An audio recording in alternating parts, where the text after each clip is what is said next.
Incredible stories showcasing Acadiana athletes off the field. This is Beyond the Jersey, a KLFY Plus exclusive.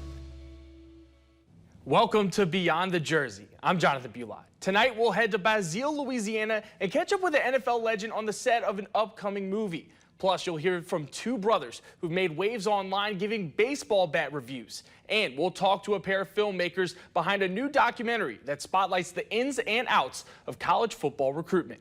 Before we get the show on the road, what is Beyond the Jersey all about? Well, this show focuses not only on the athletes and what they do on the field, but also their lives off of it. Beyond the Jersey is a franchise that originated at KLFY when I was starting my career as a videographer.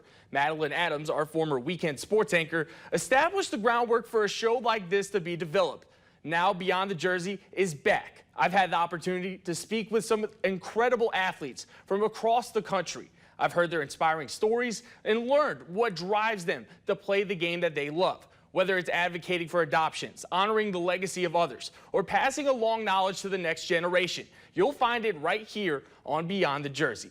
With that being said, we'll begin tonight with the story of a young man who aspired to be just like his older brother on and off the field. Meet Jack Bech. Jack is an extremely talented athlete from right here in Acadiana. He attended St. Thomas More High School in Lafayette and dominated in whatever sport he was playing, racking up 5 Division II state championships across football and basketball. Throughout Jack's high school football career, he hauled in 173 receptions for 3,236 yards and 37 touchdowns in only 35 games. Coming out of high school, Jack was rated a 4-star prospect and a top 10 player in Louisiana, according to ESPN and Rivals. Although Jack was a very successful athlete in high school, he was given a blueprint on how to play at a high caliber from his older brother, Tiger.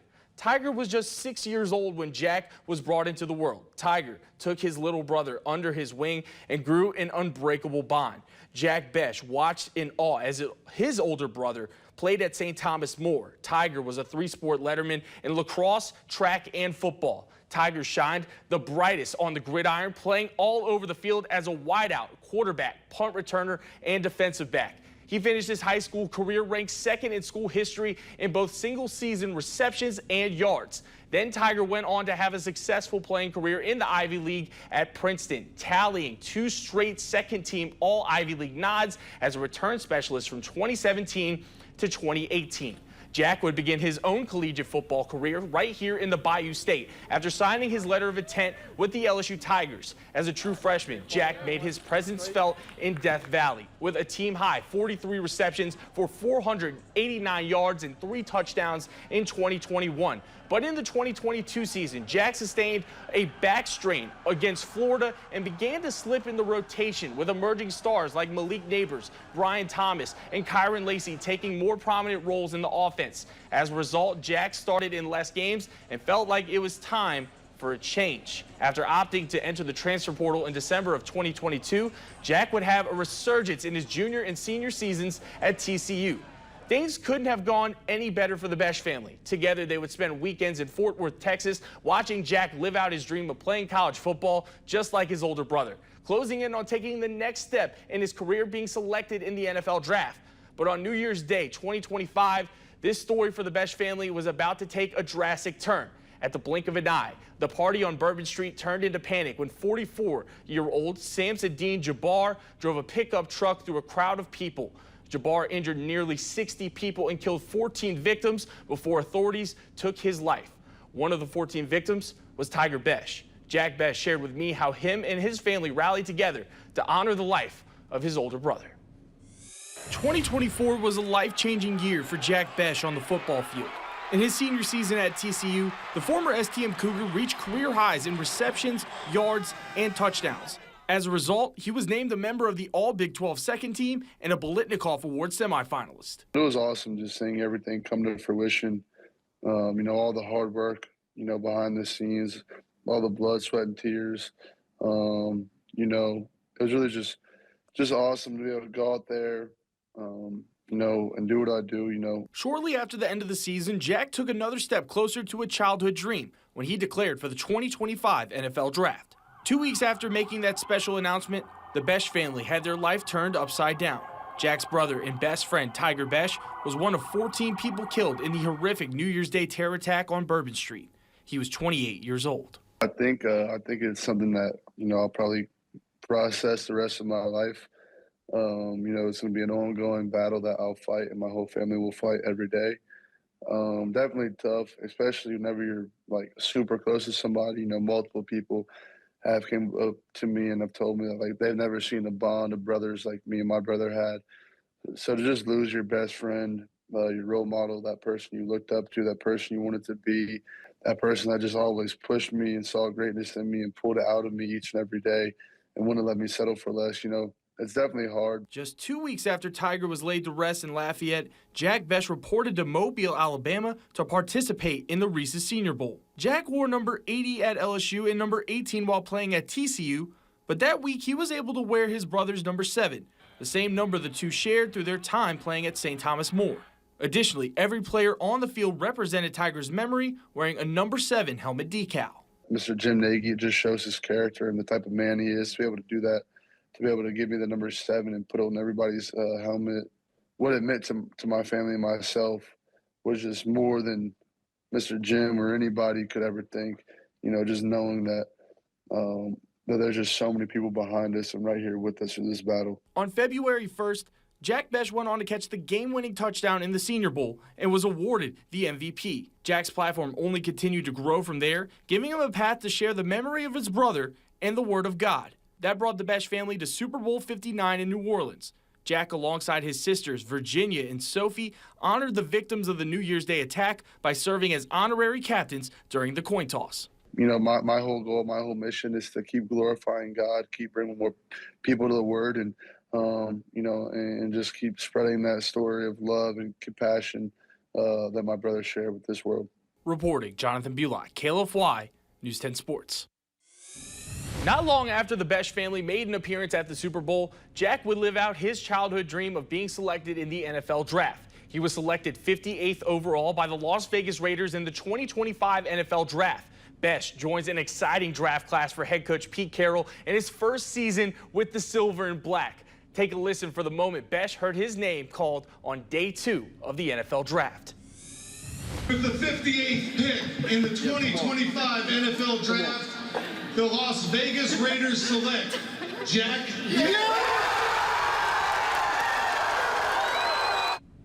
I caught up with Besh after being the newest member of Raider Nation. How are you feeling, man? I feel great, man. Blessed, man. This is what dreams are made of. I know that was my brother Tiger up there in the up in heaven making this work out in God. So I just feel super grateful and blessed. Just walk me through the emotions of what it was like when you pick up the phone, you realize the Raiders are on the other line, and it's time. Yeah, man. It's crazy. The most unreal feeling ever. It's like all your life's work finally coming to show off. So I mean, like I said, man, I'm just so thankful. And then on the broadcast, of course, you said that not only are the Raiders getting you, but they're getting Tiger as well. How excited are you that you get to carry your brother's legacy on into the NFL? Man, I couldn't be more excited for my platform to just keep growing, for me to keep bringing more people closer to God, and for me to always live on his legacy.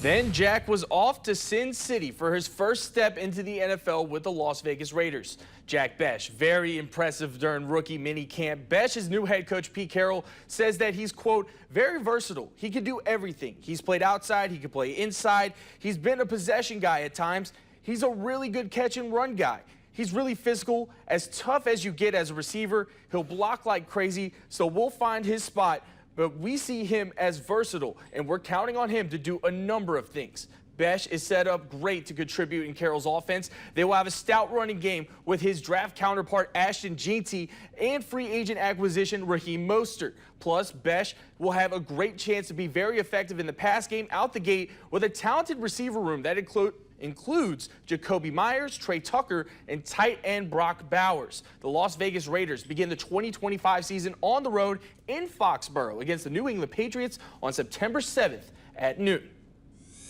Coming up on Beyond the Jersey, we're heading to a movie set in Basile, Louisiana to talk with one of the greatest tight ends in NFL history. Don't go anywhere. We'll have more after the break. The KLFY Plus app is here, now streaming free on Apple TV, Amazon Fire, and Roku.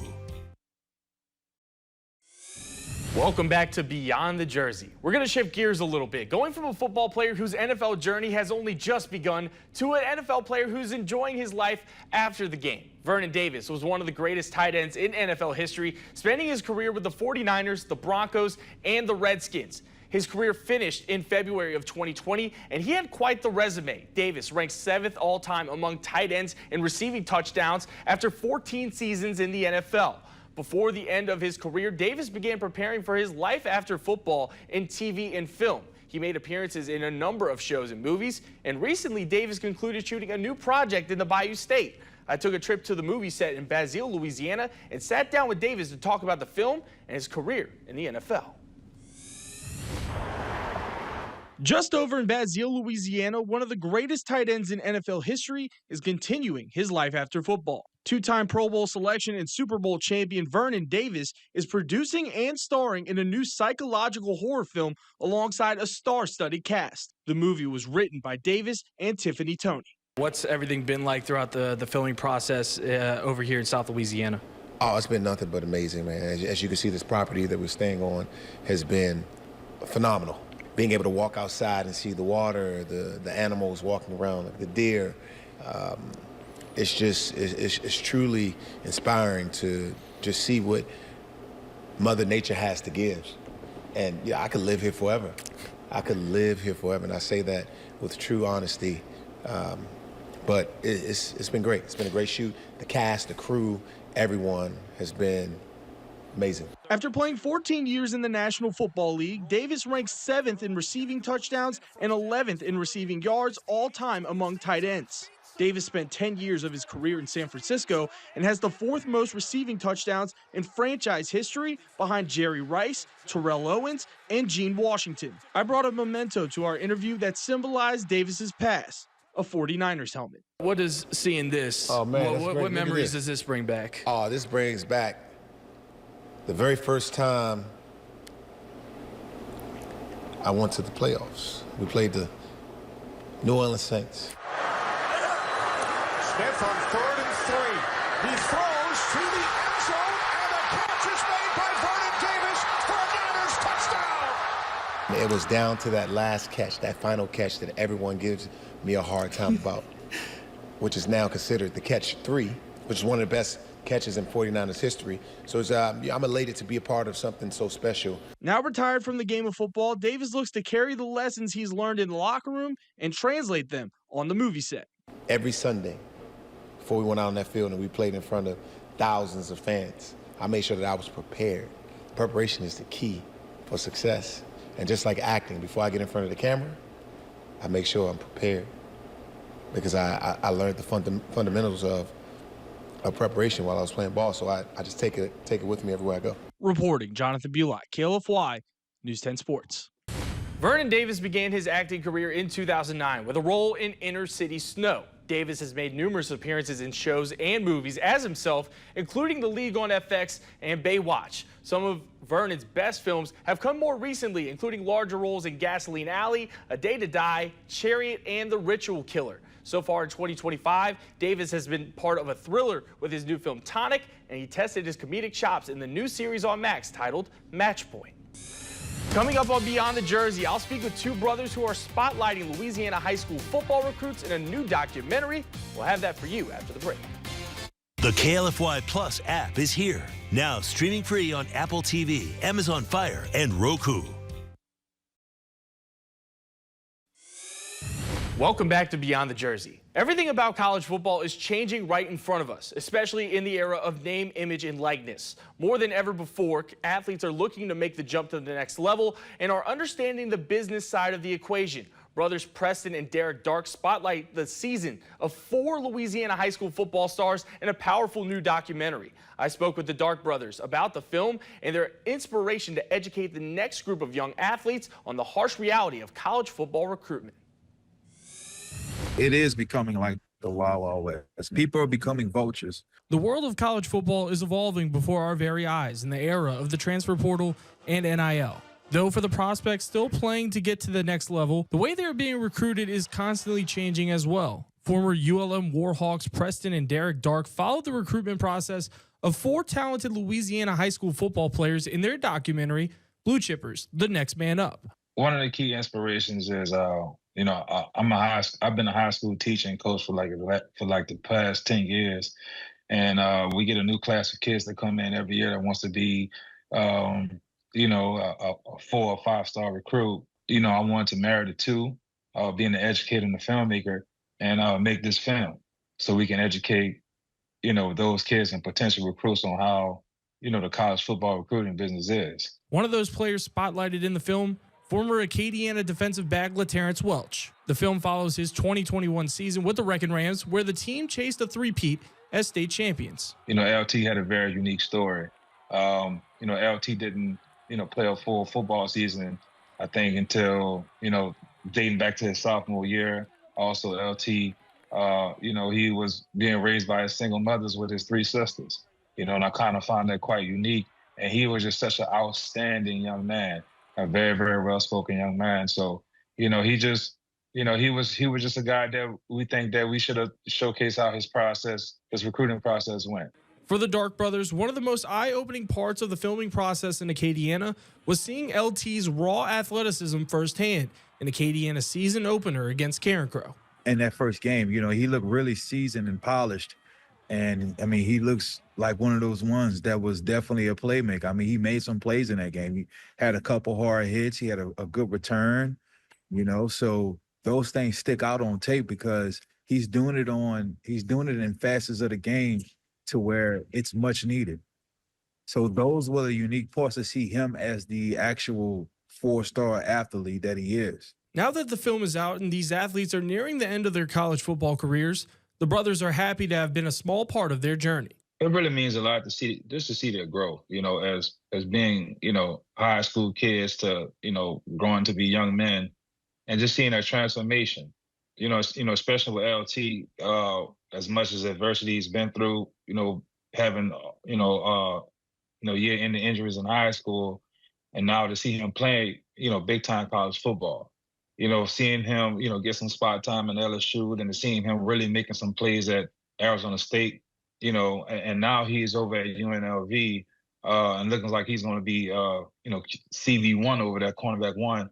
So, it's just good just to see that transition and to see those guys really grow. You can watch the movie for free on Tubi.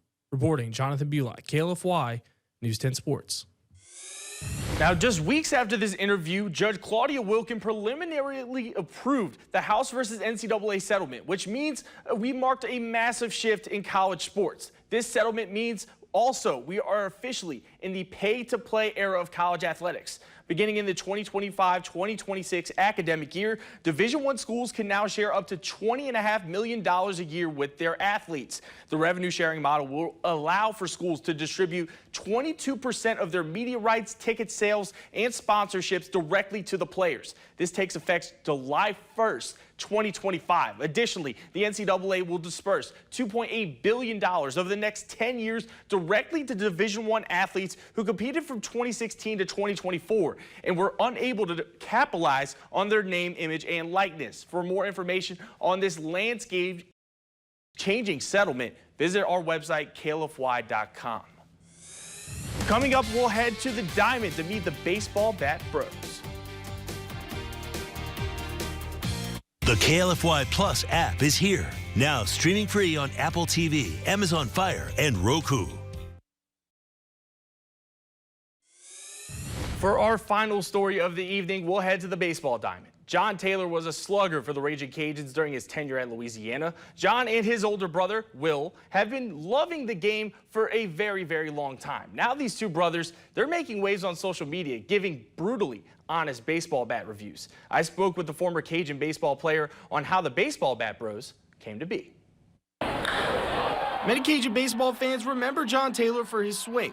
In 2024, the Oregon native recorded 66 hits, 9 home runs, and 40 RBI for Louisiana baseball to cap off his collegiate career. Since then, John and his brother Will have found success turning their passion for baseball into a popular social media page. The Baseball Bat Bros are known for their brutally honest bat reviews, and the concept came to be when the two were growing up in the Beaver State. Back in about my freshman, sophomore year of high school, my brother came over to my house one day and was like, "Hey, dude, we got a bunch of these old bats laying around and we don't got any money. So he came over with a tripod. I'm like, bro, what are you doing? I'm not filming my hitting routes. He's like, trust me. We would make a short little video, take 3 swings and say, this bat is great, because we were trying to sell them. This bat is great. You can find it at our eBay link below, and we'd sell it for $50. But we forgot about it, and we looked back, and a couple of them had like 5,000-6,000 views, which was so much for us at the time. The Taylor brothers converted the baseball bat shop into the Baseball Bat Bros. Their videos have been a hit with the online baseball community, racking up over 25 million likes and 1 million followers on TikTok. Their content has taken them all over the country, even getting to take swings at MLB ballparks. Recently, the Baseball Bat Bros fulfilled a childhood dream of hitting at Oracle Park in San Francisco, where John launched a ball into McCovey Cove.